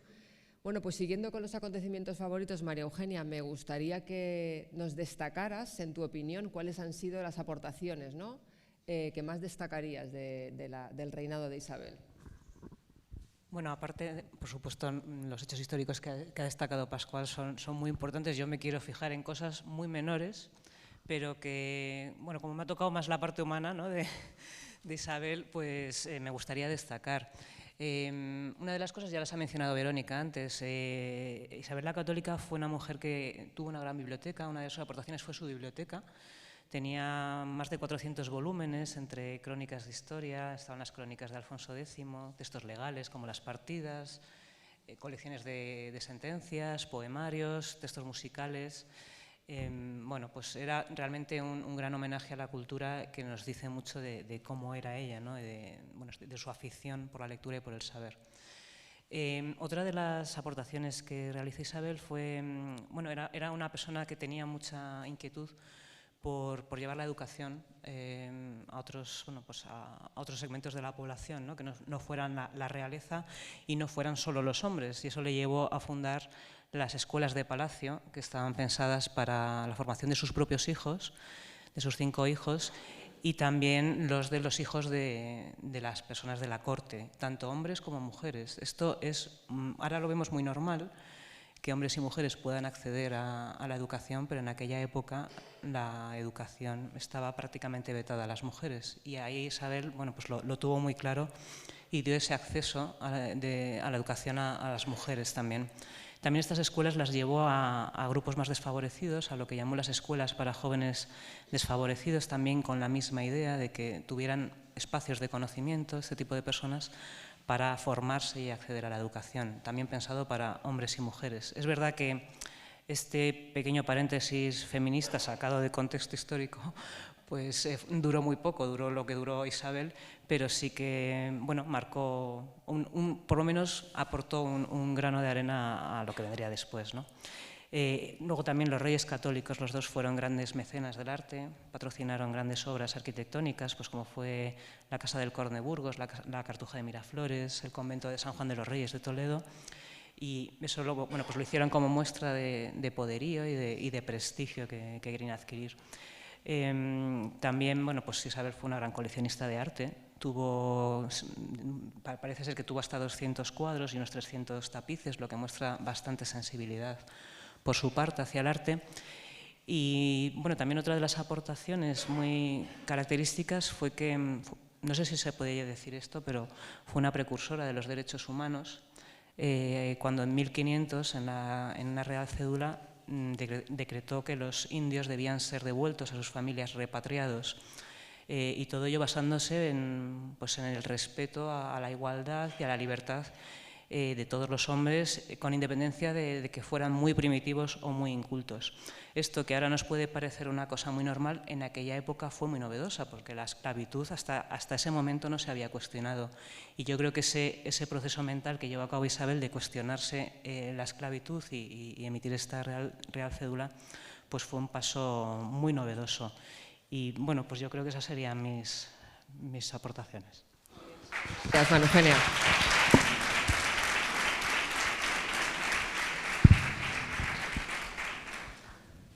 Bueno, y siguiendo con las aportaciones de María Eugenia, me gustaría volver un poco a la exposición de Pilar anteriormente y volver a insistir en cuáles han sido las aportaciones de Isabel, sobre todo a la moda y al vestir, a la cosmética, que se reflejan todavía o que se reflejan en nuestros días, a día de hoy. También la influencia de su paso, no directamente ella, pero sí a través de Cristóbal Colón por Hispanoamérica. Según tengo entendido, Pilar influyó decisivamente también en que la corte española fuera la envidia de las cortes europeas. Efectivamente, una de las cosas también, bueno, pues que sabemos es que los reyes católicos no tenían una corte fija, eran cortes itinerantes, si no me equivoco. Aquí hay mucho historiador, si meto la pata ustedes me corrigen, por favor. Entonces, la reina, no es lo mismo estar en tu casa, en un palacio, que tener que viajar. Entonces, la reina Isabel le gustaba mucho vestir cómoda. Se decía que le gustaba mucho vestir a la morisca, porque eran los trajes eran sueltos, de telas finas y telas flexibles, igual que el calzado. El calzado morisco es el que va a ser el precursor de los famosos chapines. El famoso verdugado, ese famoso verdugado que va a convertir en tiempo ya de los Austria más avanzado en uno de los factores del vestir a la española, ya se había inventado, se inventó en España, igual que los chapines, que no nos lo quieran quitar, con los famosos cancanes que son franceses. Es el verdugado. Pero la reina, si montaba a caballo, montaba en carrozas, pues el verdugado no te puedes casi sentar. Quiero decir que para estar de pie, estar en el palacio y demás, pues sí, pues muy bien, o para dar el pego si vas por ahí, para que tu vestido forme el cuerpo que formaban. Entonces, lo que hemos dicho antes es que el descubrimiento del Nuevo Mundo, ¿qué trajo? Pues trajo muchas cosas. Trajo entre ello, pues Isla Margarita, estaban todas las perlas, la famosa peregrina, todas las grandes perlas. Las perlas se quedaban parte en Nueva España y parte venían a Sevilla. Se ponían en los vestidos, la gente que tenía dinero se lo ponía en los vestidos. Entonces era una joya en sí tener un vestido de un buen terciopelo y todo lleno de perlas y con joyas. Pues fíjense ustedes, bueno, pues ves andando, dices, bueno, se sabía quién podía tener. Cuanto más tela tuviera tu vestido, pues resulta que más poder adquisitivo tenía esa persona. Y luego también esta otra cosa importante que hemos hablado son los tintes. En Europa y en España el color negro se llamaba negro ala de mosca. Ustedes imaginan el color ala de una mosca, ¿no? Como es así un poco traslúcido. Bueno, pues se consigue el negro de Palo Campeche, que es un pueblo de México, y es el color ala de cuervo, y le teníamos nosotros. Las perlas las teníamos nosotros. El color negro tan envidiado porque hay gente, bueno, que dicen que el negro, que sí, el pobre Carlos V se quedó viudo, sí, que Felipe II, 4 mujeres, también. Pero el color negro no era porque estaba viudo, era porque era el color de moda. Toda Europa querían ver ese color. Venían embajadores de otras cortes y estaban el tiempo suficiente en España para poder hacerse un traje con ese tinte. Y otro de los tintes es el rojo de las cochinillas, los bichobolas que se machacaban y que también se pintan en edificios con ese color. Eso se mezclaba, eso lo teníamos nosotros. Entonces, se ve claramente en estos años la diferencia de la corte francesa, de la corte inglesa y la nuestra. Entonces, de la reina Isabel que quedó, pues le gustaban mucho también las sedas, porque es un tejido, como hemos dicho, muy ligero. Y los colores, pues con hilos de oro. Y es cierto que en Andalucía había los de la seda, los gusanos de seda, pero se traían de Oriente también. Pero se conseguían las telas, las mejores que se tenían, y sobre todo el vestir, el que te vieran y el decir. Eso se convirtió, lo hispano se convirtió en el reflejo más importante y más envidiado de todo el mundo. Digo del mundo porque realmente fue así. Y la reina Isabel de Inglaterra tenía espías, bueno, como todo el mundo teníamos espías en todos los sitios, pero a ella le interesaba mucho cómo se vestía aquí, porque ella luego siempre lo elevaba al cubo, porque ella era así.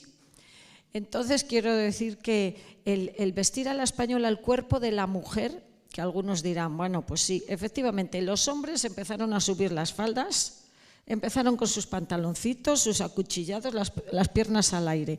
¿Qué pasó con las mujeres? Pues todo lo contrario. Las mujeres, les voy a contar los secretos, ¿eh? ¿Lo puedo contar? Vale.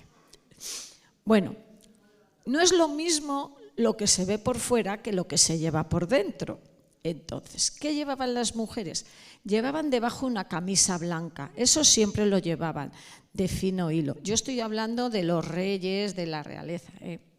¿Qué llevaban después encima? Pues llevaban una tabla de pecho. Si ustedes se fijan en los cuadros, tienen completamente aplanado el pecho. Llevaban desde pequeñas, las ponían, ellas no amamantaban, entonces llevaban el pecho completamente plano. Luego, ¿qué llevaban? El famoso verdugado. El verdugado son unos aros que se hacían de mimbre y que hacen que el cuerpo de la mujer sea la parte de la cintura para abajo como una campana. Y si la ven de frente es como dos triángulos aquí en el cuerpo. Este traje que llevo no es del vestir a la española. Les voy a decir, este traje, hago un Kit Kat. Cuando en Tordesillas hicieron una exposición de los trajes de la película de Juana la Loca de Artiniano, pues tenían este traje rojo y dije, ay, ese traje me encanta. Y como me gustó, pues por eso, este no es de cuadros. Todos los demás trajes que tengo, que en el Museo de San Joaquín y Santa Ana están en estos momentos, la mayor parte de la colección, están sacados de los cuadros del Prado, casi todos. Bueno, sigo, que les he contado dos. Otra de las cosas que no se ve son los chapines. A las mujeres no se las podía ver los pies, incluso bailando no se te pueden ver los pies, solo se les veía a los hombres, que eran los que se lucían. Se pavoneaban, hay un baile que es la pavana, el hombre se pavonea, las mujeres hacemos lo que podemos. No se pueden ver los pies. Los chapines son, tú te pones el pie encima, son como los zancos que se llevan hoy en día. Ustedes ven a los drag queen cuando salen allí que vemos en Tenerife, que van subidos en unas torres. Bueno, pues algo parecido llevaban las mujeres aquí. Y era nuestro, Y decir que ustedes conocen a Quevedo, ¿verdad? Quevedo era muy guasón, siempre escribía con mucha guasa. Y le dice en un escrito que tiene en El Mundo por Dentro, dígote que estamos en ayunas de lo que es mujer. Si las besas, te embarras los labios. Si las abrazas, aprietas tablillas y cartones. Y si las metes en la cama, la mitad dejas debajo de la cama. Con eso quiero decir que si eso lo escribe Cervantes es porque realmente eso se estilaba. Y dentro del libro este que les decía de la ley suntuaria, una de las normas era que el marido tenía el derecho de saber la estatura de su mujer. Porque si van con chapines y te pones unos así de altos y tú vas ahí subida y entonces pues dirá el marido, uy, qué buena moza me voy a llevar. Y resulta pues que luego no era tal. Bueno, hay muchos intríngulos, muchas anécdotas y muchas cosas, pero que estas cosas han quedado, efectivamente, los famosos cancanes que se ponen las novias, pues no son cancanes, vienen del verdugado nuestro. Los corsés, que vienen de las tablas de pecho, ¿qué tal? También nuestras. Entonces, claro, con Luis XIV empezó todo el mundo a mirar la moda de Francia, luego empezaron que sí tal, pero anteriormente, no se les olvide, tenemos aquí, en España, ¿entendido? Vale, que no se les olvide. Entendido, Pilar. Muy bien, muy bien. Vamos a ir terminando porque estamos un poco congelados, yo creo. Juan Carlos, vamos a volver a un personaje que nos hemos dejado a medias y que es muy importante en la vida de Isabel desde su niñez, incluso hasta después de su muerte, si no me equivoco. Sí.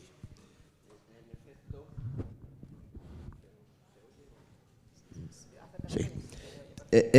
Ahora, sí, en efecto, lo dejábamos con el hijo de Gutiérrez Velázquez de Cuéllar, Juan, que ya se cría en los propios palacios de Arévalo con la entonces infanta Isabel y el príncipe Alfonso, y sube vertiginosamente en la corte porque inmediatamente de la mayoría de edad de la infanta y del príncipe toma cargos de mucha relevancia.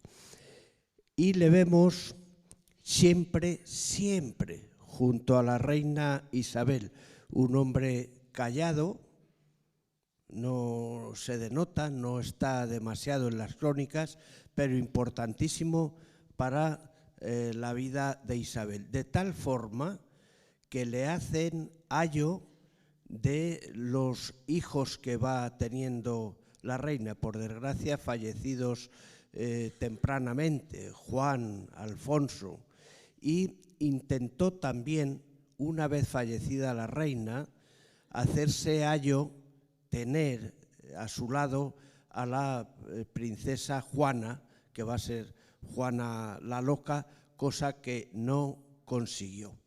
Bueno, y hay una anécdota, bueno, que yo creo que es bonita decirlo. Cuando el rey Fernando se casa otra vez con doña Germana de Foix, parece ser, ¿no?, que, bueno, pues que la cede muchas posesiones los últimos días de su vida y le quita la tenencia a este Juan Velázquez de Cuéllar del castillo de Arévalo, de los palacios de Madrigal de las Altas Torres, de Trujillo, de muchas posesiones, y se las va dando de poco a poco a doña Germana de Foix.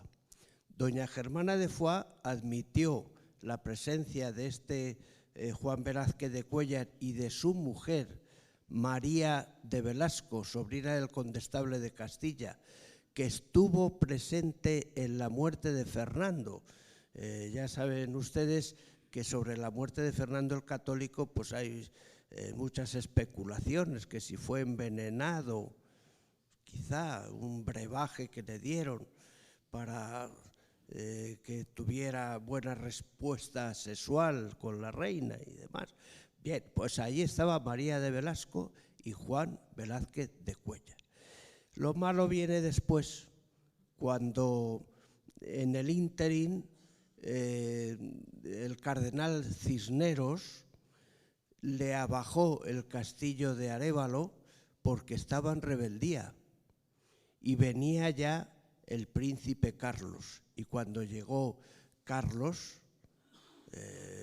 pues le desposeyó absolutamente de todos sus bienes, y dicen las crónicas, algunas crónicas, que murió de pena. El caso es que este hombre fue tan importante para la reina Isabel que en el testamento, él fue testamentario de la reina, pero además en el testamento la reina Isabel le propone a sus herederos que se le tenga en consideración en todas sus posesiones por haber sido un hombre leal a la corona, a la reina Isabel. Y ahí un poquito se acaba la historia de la presencia de hombres de la tierra de Cuéllar en la vida de Isabel. No se interviene más porque el duque de Alburquerque, bueno, nada más proclamarse la reina en Segovia, a los pocos días le envió un memorándum admitiendo su fidelidad a la reina Isabel si le firmaba todos los privilegios que tenía. El documento está en el archivo de la Casa Ducal, en el castillo, aquí en Cuéllar. Bueno, es un libro con, venga, fincas, venga, títulos, venga, tal, y la reina va diciendo sí, sí, sí, sí, sí, sí, a casi todo. no a todo, pero a casi todo. Y entonces el duque, que ya saben ustedes que se le atribuía la paternidad de la sobrina de Isabel, Juana la Beltraneja, la pusieron, porque era de don Beltrán, pero no tomó partido inmediatamente por la reina Isabel. Y se tienen en el archivo de la Casa Ducal también, es curiosísimo, 3 cartas de la reina Isabel solicitando las huestes del duque para la guerra civil que se tuvo entre los partidarios de Juana la Beltraneja y la propia reina Isabel. En uno de ellos, por ejemplo, pues es una anécdota, se le dice, le trataban de primo al duque, primo duque, con tus huestes acércate a Somosierra porque parece que está el obispo Carrillo, que era el enemigo número 1 en ese momento de la reina, y va hacia Lozoya.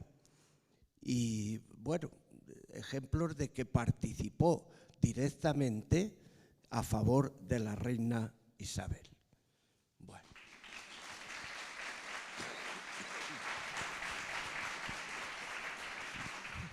Gracias, Juan Carlos. Desde luego era una enorme estratega, porque igual que supo atraer hacia sí a sus posibles enemigos, ¿no?, y hacerlos amigos, no solamente con Beltrán de la Cueva, sino también lo hizo con el propio Fernando, quien fuera su marido, ¿no?, que podía competir con ella al trono de Castilla, porque era el trastámara más cercano que tenía, ¿no? ¿Y qué es lo que hizo? Pues casarse con él. Y además lo hizo rey de Castilla. Ella solamente fue reina consorte de Aragón, porque en Aragón no podían reinar las mujeres, pero bueno, hicieron una buena pareja durante muchos años, ¿no? Ya vamos a ir terminando. Jesús, antes cuando he presentado a Jesús, he hecho referencia a su faceta jurídica y financiera, ¿no? Pero tiene otra faceta muy interesante, y es que Jesús está muy relacionado también con el mundo audiovisual, es productor de cine y de teatro, como él no lo dirá, lo digo yo, tiene un Goya, tiene una nominación a los Oscars de Hollywood, y lo más destacable, yo diría, de esta faceta suya es que, bueno, es el productor de una obra de un paisano nuestro, de Miguel Delibes, Los Santos Inocentes, obra por la cual además ha recibido el premio Thalía de teatro. O sea que con este palmarés, en fin, Jesús, te voy a pedir que ya para terminar nos hables un poco, bueno, desde la perspectiva audiovisual y esta nueva economía azul y naranja, verde y de colores, ¿no?, que vivimos actualmente, pues que nos ayudes a poner un broche final a esta tertulia que hemos tenido esta tarde. Bueno, muchas gracias, María José. Ahora estoy avergonzado, estoy pasando todas las fases de las emociones, ¿no? Estoy avergonzado por lo que cuentas de mí. Como se ven las imágenes, no hago CrossFit, y entonces en mi tiempo libre pues le dedico a cosas que creo que aportan valor en la vida, ¿no?, y que a mí me llenan. Y soy muy afortunado, sí, porque hemos tenido mucha suerte últimamente.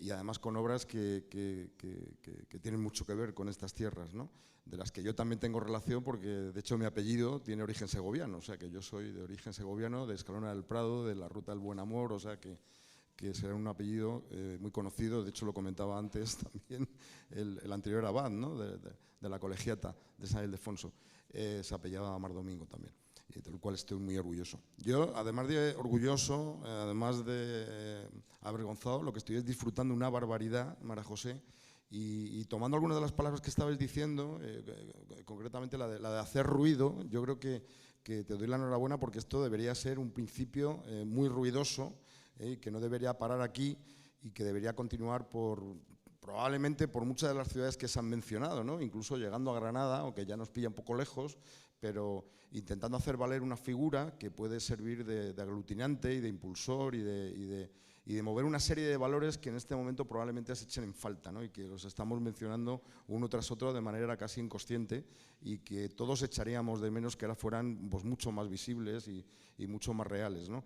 Me hablabas de la economía. La verdad es que yo tampoco soy economista, pero es verdad que tengo la suerte últimamente de vivir esta economía sostenible que llaman, También considero que no soy un paracaidista, que llevo muchos años con ella, y hablando de este nuevo enfoque de ver la economía con carácter general y que sea un medio productivo y que al mismo tiempo sea inclusivo y que genere empleo, probablemente de lo que estamos hablando y de lo que puede ser hacer ruido es esa economía naranja en la que el enfoque está en promover la cultura y las actividades que tienen que ver con la innovación y con algo que se tiene totalmente apartado, pero que pueden ser motor de empleo y motor de desarrollo económico y motor de influencia en muchos ámbitos, ¿no?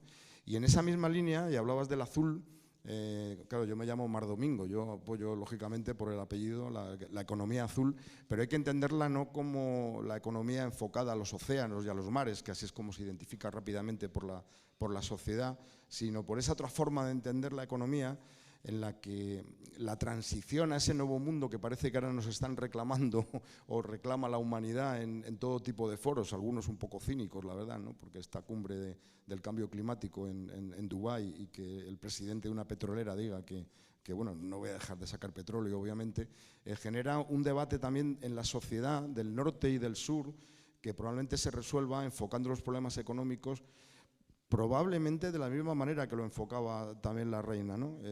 Que era intentando no trasladar a la sociedad lo que supone un cambio, sino que el cambio lo produjeran comportándose de manera natural.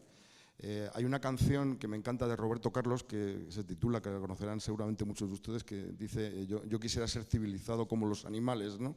Entonces de lo que se trata es de comportarse realmente como somos, como animales, en este caso humanos, y en este caso como seres humanos con una cultura, unos antecedentes que son realmente para elogiar y que tienen un gran valor, pues que lo impulsemos. Entonces yo te invito, María José, que no me vuelvas a invitar, te invito a eso, porque sobre todo con este plantel que tenemos aquí, que yo estoy avergonzado, insisto, pero que creo que deberías hacer mucho ruido y que sirva esto de punto de partida para que a lo mejor dentro de un año, unos días antes de hoy, pues volvamos aquí de nuevo y celebremos el 550 aniversario de la reina Isabel y todo lo que ha supuesto para la historia de España durante todos estos años.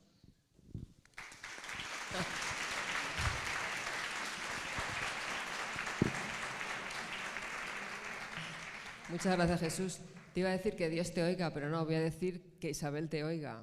A ver si nos concede este milagro y conseguimos hacer este tour hasta el 13 de diciembre de 2024. Y vamos a dejarlo aquí, no os voy a hacer sufrir más este frío que habéis pasado todos y que os agradezco. Hemos revivido, yo creo, un escenario muy similar al de la época en la que vivió Isabel. Muchas gracias a mis queridos ponentes por vuestra generosidad, por habernos acompañado hoy aquí. Muchas gracias en nombre del equipo de Baracabienza. Gracias, Verónica García, por tu intervención. No sé dónde estás, no te veo ahora. Gracias al grupo Chiara Estela, que han estado maravillosos, ha sido muy bonito. Gracias a todos los colaboradores y patrocinadores que nos habéis ayudado a que este evento sea una realidad. Los voy a mencionar muy rápidamente: a Trascolenda, a Industrias Rodrigo, a Blanco Nieva, Adelanta Comunicación, Saborea Cuéllar, Panadería de Arroyo de Cuéllar, La Trévede, Floraila, que nos han decorado este escenario, Ascase, Correduría de Seguros, Delicias Cuéllar, Taxi Tierra de Pinares, el Height también Tierra de Pinares y el Navazo, San Miguel, la Asociación El Ternillo, de aquí de Arroyo de Cuéllar, y, como no, la Diputación de Segovia. Muchas gracias a nuestro alcalde, Enrique García, que nos ha ayudado también a que este evento pueda ser una realidad.